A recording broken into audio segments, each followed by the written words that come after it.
कोण भासतोय कोण? आतापर्यंत अशा प्रकारच्या आंदोलनावर पोळ्या भाजण्याचं काम आपणच केलेलं आहे मिस्टर फडणवीस. माननीय उद्धवजी मुख्यमंत्री असताना आपलं वक्तव्य काय होतं? काय होतं जरा आठवा. आरक्षणासंदर्भात आपण म्हणत होता या सरकारची राजकीय इच्छाशक्तीच नाही. राजकीय इच्छाशक्ती असेल तर 8 दिवसामध्ये आरक्षण मिळू शकेल. आता तुम्ही सत्तेवर आहात, तुमची राजकीय इच्छाशक्ती अरबी समुद्रामध्ये बुडाली का? तुम्ही राजकीय इच्छाशक्तीचे महामेरू आहात असं मी मानतो.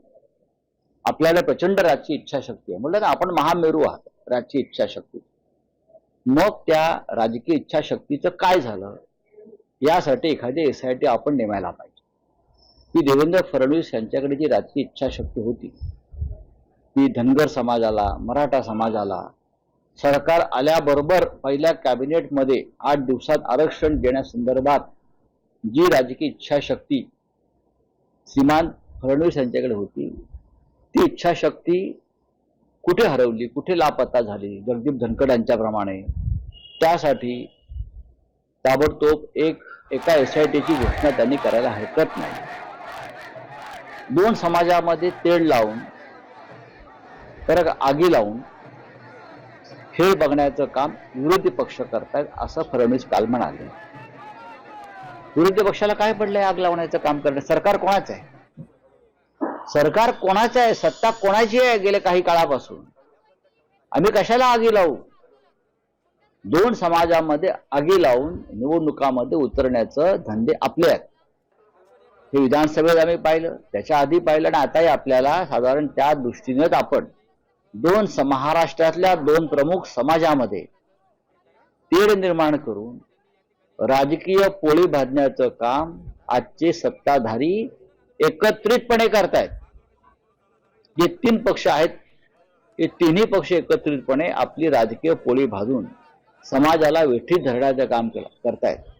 मुंबईमध्ये पावसामध्ये चिखलामध्ये गैरसोयी सहन करून एक मोठा समाज या राज्यातला रस्त्यावर आहे, चिखलात आहे.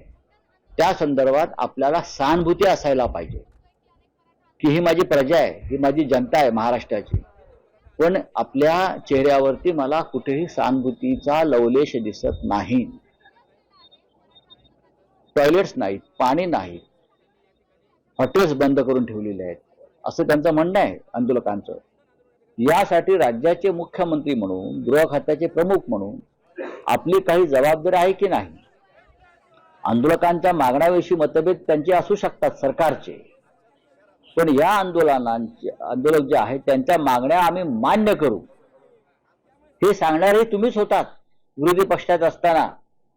जी राजकीय इच्छाशक्ती म्हणताय तेव्हा तुमचीच उसळून वर आली होती, आता कुठे दबली? या सगळ्या प्रश्नांची उत्तरं मिळणं गरजेचं आहे. केंद्रामध्ये नरेंद्र मोदी यांचं सरकार आहे.